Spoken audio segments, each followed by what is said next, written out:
Fees में एक स्तरीय शिक्षा पुराने भोपाल के बच्चों को इंग्लिश मीडियम के थ्रू मिल सके। बच्चे फूलों समान होते हैं। शिक्षा जो है वो एक मूल्य आधारित, माता पिता का आदर करने वाला, समाज को कुछ योगदान देने वाला, संवेदनशील मनुष्य बनाए, ऐसी शिक्षा होनी चाहिए। नमस्कार, विस्तार न्यूज देख रहे हैं आप। मैं हूं आपके साथ अंजलि और आज हमारे साथ मौजूद हैं शिक्षा जगत से जुड़ी एक बड़ी शख्सियत सुमित पोंडा जी। इनसे बातचीत करेंगे, इनके बारे में जानेंगे, इनकी जर्नी के बारे में जानेंगे, साथ ही साथ इनके विजन को समझेंगे। तो चलिए शुरुआत करते हैं, इस इंटरव्यू की शुरुआत करते हैं ताकि कुल मिलाकर हम सुमित पोंडा को विस्तार से जानेंगे। सर, तो आप शिक्षा जगत से अब एक अच्छा अनुभव रखते हैं, कैसे आपकी एंट्री हुई, जर्नी से शुरुआत करना चाहूंगी। देखिए 1977 में मेरी माताजी, अब स्वर्गीय श्रीमती मंजुला पोंडा ने रेड रोज की स्थापना की। और एक मिशन था उनका कि उस ज़माने में जब इंग्लिश मीडियम स्कूल्स का इतना बोलबाला नहीं होता था जी, तो कम फीस में एक स्तरीय शिक्षा पुराने भोपाल के बच्चों को इंग्लिश मीडियम के थ्रू मिल सके, इस स्वप्न के थ्रू उन्होंने रेड रोज की स्थापना की। और तब ऐसा माना जाता था कि स्कूल में इन्वॉल्वमेंट होना जो है वो महिलाओं में प्राथमिकता उन्हीं की रहती है कि women generally take to teaching के जी। तो ऐसा मेरा कोई इरादा था नहीं कि मैं इस लाइन में जाऊंगा। बट एक तो being the only child of my parents, और मदर को भी ज़रूरत लगी कि स्कूल को आगे बढ़ाने के लिए हमें कोई एक हेल्पिंग हैंड चाहिए। सो मैं किसी और लाइन में था, किसी और फील्ड में था। वहाँ से as luck would have it, by not by choice but by destiny's designs, मैं इस लाइन में आ गया। किसी और लाइन की आप बात कर रहे हैं, आपने MBA की थी, उसके बाद फिल्मी जगत की दुनिया में अपने कदम रखा था जी। बड़े बड़े लोगों के साथ काम किया आपने जी, है ना। और तो उसके बाद शिक्षा को चुन लेना, तो माँ का सपना, आपका सपना कब बन गया? बस देखिए, जैसा है कि मैं शुरू से ही कर्म के साथ भाग्य में भी यकीन रखता हूँ जी। तो जब आप कर्म करते हैं और भाग्य पे आप सब कुछ छोड़ देते हैं, तो मैंने भी ये समझा कि डेस्टिनी का डिज़ाइन है, ये भाग्य की, विधाता की विधि है, विधान है कि मुझे इस लाइन में आना चाहिए। तो मैं आ गया और उसके बाद कभी ना पीछे में उड़ के देखा, ना कभी कोई मुझे इस बात का मलाल रहा, ना कभी कोई तकलीफ़ रही कि मैं क्यों इधर आ गया। बट जब आ गए तो आ गए, लग गए। शुरुआत आपकी माताजी ने की, लेकिन विस्तार इसका आप कर रहे हैं और लगातार कर रहे हैं। 1977 से शुरू हुआ था सर रेड रोज ग्रुप जो है। ये रेड रोज, मैं बड़ी उत्सुक हूँ ये जानने के लिए, रेड रोज ये नाम क्या सोच के साथ शुरू किया था?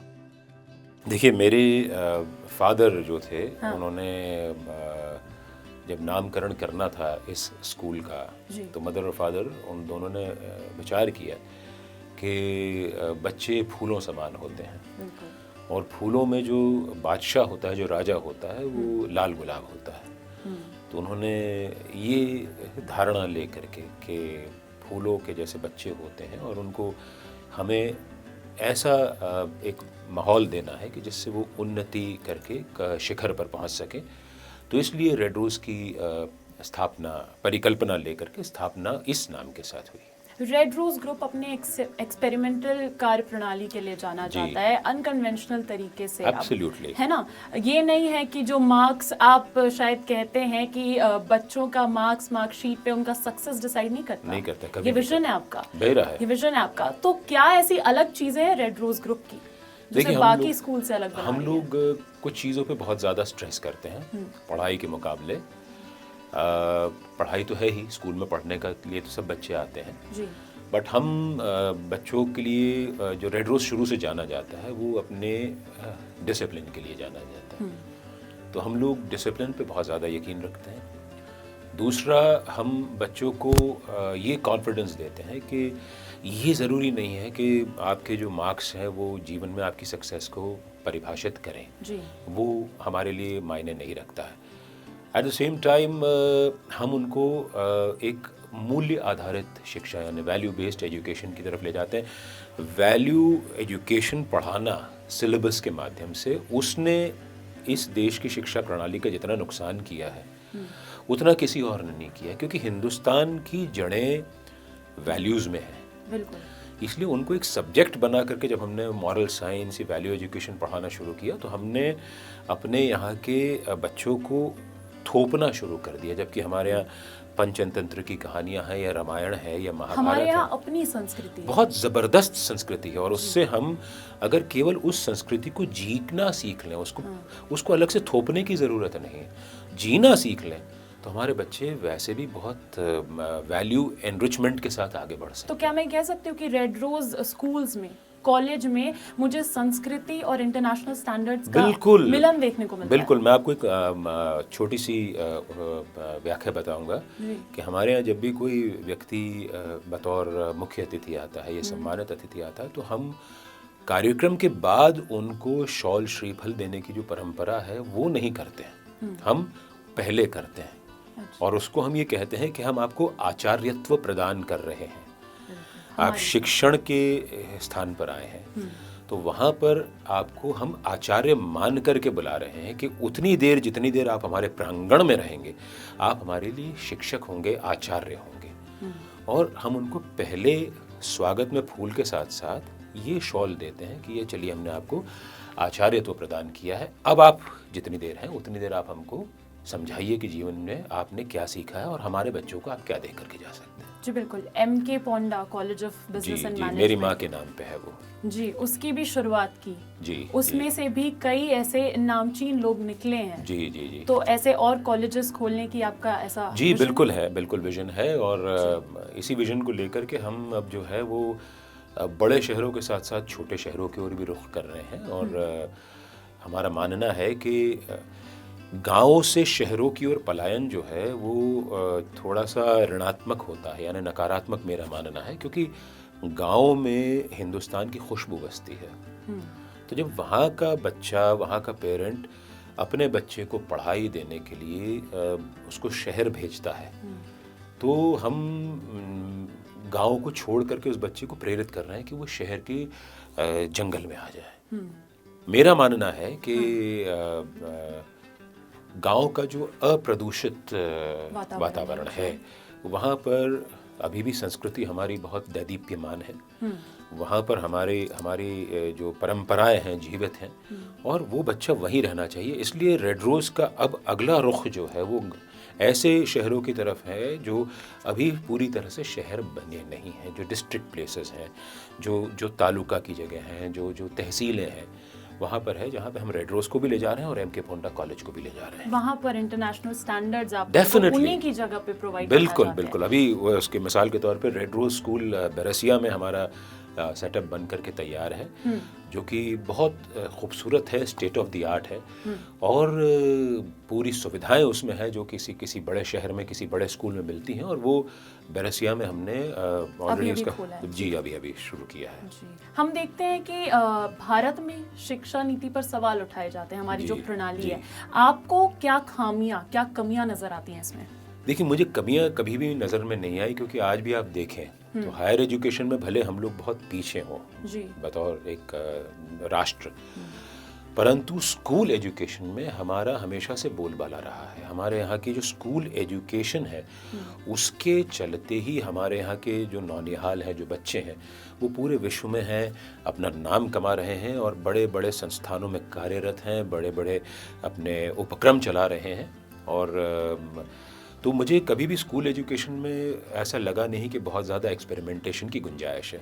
हाँ, बदलते समय के साथ टेक्निक और जो टेक्निक के चलते बच्चों में असंवेदनशीलता हो रही है उसको टैकल करने के लिए हमको स्कूल्स को हमेशा अपने आप को अपग्रेड करता रहना पड़ेगा, क्योंकि मेरा मानना है कि एजुकेशन का एकमात्र प्रमुख उद्देश्य है कि आप बच्चे के अंदर संवेदनशीलता को, सेंसिटिविटी को जागृत करें। सर सिनेमा जगत की दुनिया से आप आए, वहाँ पर आपका अनुभव रहा, उसके बाद आपने शिक्षा जगत का रुख किया है, तो क्योंकि आप वो चीज़ करके आए, आप समझते हैं कि केवल किताबें ही नहीं सब कुछ तय करती है, एक स्किल बेस्ड एजुकेशन सिस्टम बहुत ज़्यादा ज़रूरी हो जाता है। तो ऐसे में अगर मैं रेड रोज ग्रुप की बात करूँ तो कौन सी एक्स्ट्रा करिकुलर एक्टिविटीज़ पर फोकस रखता है रेड रोज ग्रुप?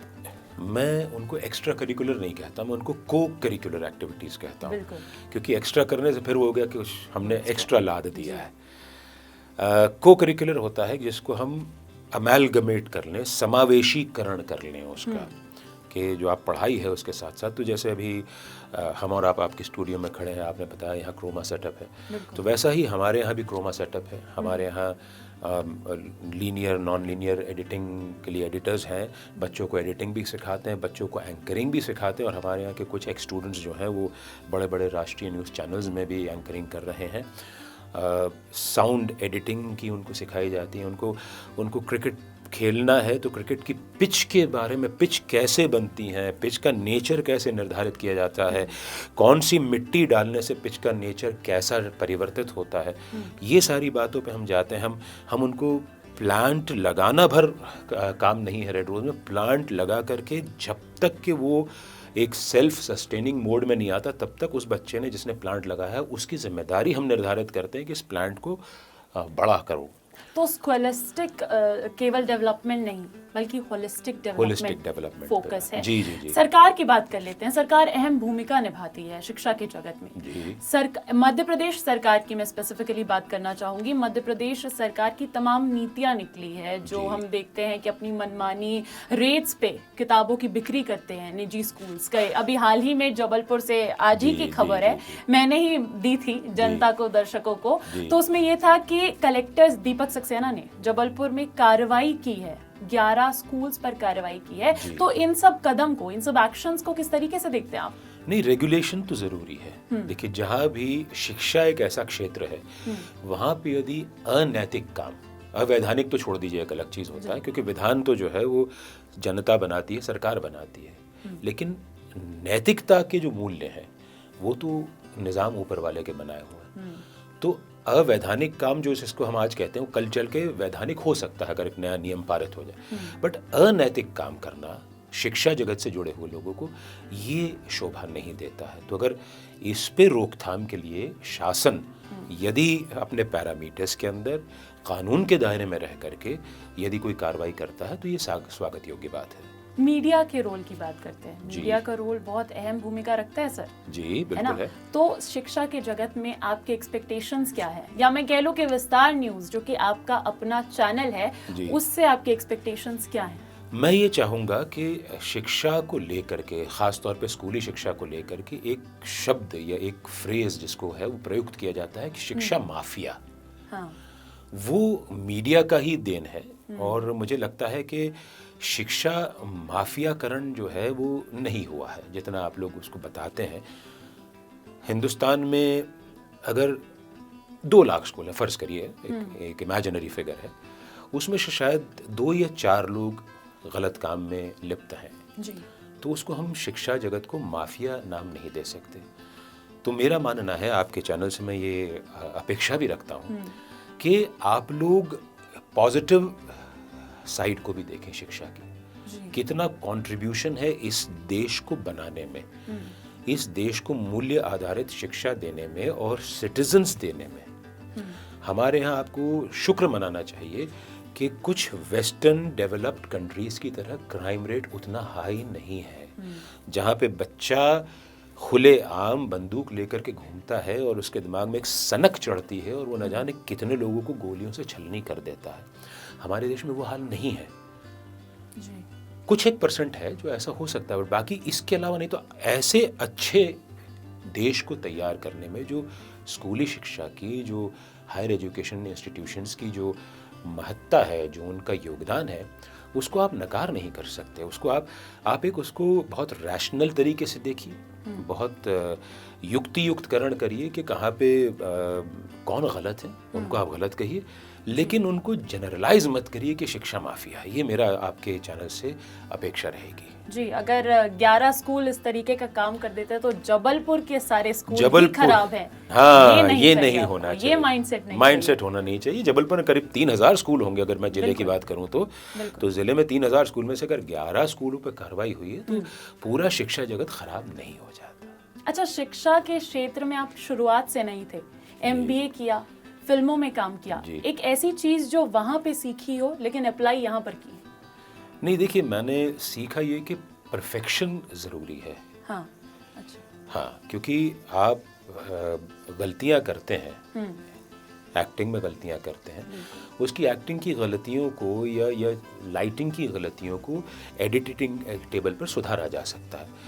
वैसे ही यदि कोई बच्चा किसी एक सब्जेक्ट में कमज़ोर है, जिसमें उसकी रुचि नहीं है, लेकिन उसके माता पिता ने उसको धकेल दिया, तो हम ये बताते हैं कि अगर आपका बच्चा यहाँ कमज़ोर होता है तो आप उसको साथ में एडिशनल दूसरा ये सब्जेक्ट दिलवाइए, जिससे उसकी कॉन्फिडेंस बिल्डिंग हो सके। आपकी इच्छा कारण वो ये कर रहा है, लेकिन अपनी इच्छा को भी उसको मान देने के लिए जगह दीजिए। उसको को करिकुलर एक्टिविटीज़ को कभी बोझ मत मानिए। जो स्कूल में सीख रहा है आज उसको हो सकता है कि एजुकेशन में एग्ज़ाम में फॉर्मल एग्जामिनेशन में वो काम ना आए, औपचारिक परीक्षा में काम ना आए, परंतु जब वो जीवन की परीक्षा में जाएगा तो ये सारी चीज़ें जो स्कूल में पढ़ाई के साथ साथ पढ़ाई के इतर सीख रहा है तो वो उसको जीवन में बहुत काम देंगी। तो कुल मिला के शिक्षा केवल पेपर देने, मार्क्स लाने तक सीमित नहीं होनी चाहिए। बिल्कुल, मेरा ये निजी रूप से मानना है कि एक लाइन में शिक्षा कैसी होनी चाहिए? शिक्षा जो है वो एक मूल्य आधारित, माता पिता का आदर करने वाला, समाज को कुछ योगदान देने वाला, संवेदनशील मनुष्य बनाए, ऐसी शिक्षा होनी चाहिए। बेहतरीन सर, उम्दा बात कही आपने, बहुत बहुत शुक्रिया। थैंक यू विस्तार वेरी न्यूज़ को मच। अपना वक्त देने के लिए सर। और विस्तार ने यहाँ बुलाया, मान दिया, बहुत बहुत शुक्रिया। Thank you.